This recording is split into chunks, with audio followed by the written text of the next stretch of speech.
Doctor, ഈ IVF treatment കുറച്ച് costly ആയിട്ടുള്ള ഒരു ട്രീറ്റ്മെന്റ് ആണ്. ഫസ്റ്റ് ടൈം തന്നെ അതിൽ ഒരു സക്സസ് കിട്ടണമെന്ന് നിർബന്ധമില്ല. ഇതിലൊരു സക്സസ് റേറ്റ് IVFന്റെ കൂട്ടാനായിട്ട് ഡോക്ടർ ചെയ്യുന്ന കാര്യങ്ങൾ എന്തൊക്കെയാണ്? നമ്മുടെ സൊസൈറ്റിയിൽ ഒരു കുട്ടി വേണം, അല്ലെങ്കിൽ ഫെർട്ടിലിറ്റി എന്ന് പറയുന്ന ഒരു ഇഷ്യൂ സോൾവ് ചെയ്യാൻ വേണ്ടി ആൾക്കാർ അത്രയും ട്രൈ ചെയ്യും. ഫെയിലിയർ ആണെങ്കിലും വീണ്ടും കടമെടുത്തിട്ടാണെങ്കിലും അവർ IVF വന്ന് ചെയ്യും. അപ്പൊ അവരുടെ ആ ഒരു സ്ട്രെസ്സും ബുദ്ധിമുട്ടും കാര്യങ്ങളും നമ്മൾ ഇടയ്ക്കിടയ്ക്ക് കാണാറുണ്ട്. പുറത്തുനിന്ന് ഫെയിൽ ആയിട്ട് വന്ന പേഷ്യന്റ് ആണെങ്കിൽ പോലും അവരുടെ ആ ഹിസ്റ്ററി ഫുൾ തറവായിട്ട് ആദ്യം പഠിക്കും. എന്ത് മരുന്നാണ് അവർ യൂസ് ചെയ്തത്. ഫസ്റ്റ് ഓഫ് ഓൾ IVF തന്നെ എന്തിനാണ് ഡിസൈഡ് ചെയ്തത്, അവർ വേറെ ട്രീറ്റ്മെന്റിൽ സക്സസ് ആവില്ലേ, അതിനൊട്ടും ചാൻസ് ഇല്ല, IVF തന്നെ വേണോ എന്നുള്ളത് ഫസ്റ്റ് ഡിസൈഡ് ചെയ്യും.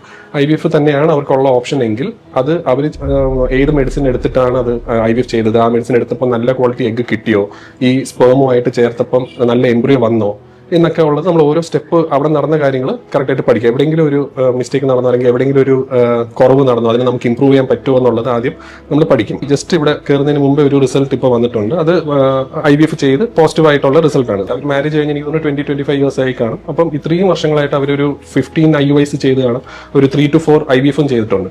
അപ്പോൾ ഇതിലൊക്കെ നെഗറ്റീവായി ഇപ്പോൾ ഇന്ന് ഫസ്റ്റ് ടൈം ആയിട്ട് അവരുടെ ലൈഫിൽ ഒരു പോസിറ്റീവ് റിസൾട്ട് വന്നു. അവരൊരിക്കലും അമ്മയാവില്ല എന്നുള്ളൊരു ബിലീഫാണ് ഇതുവരെ ഉണ്ടായത്.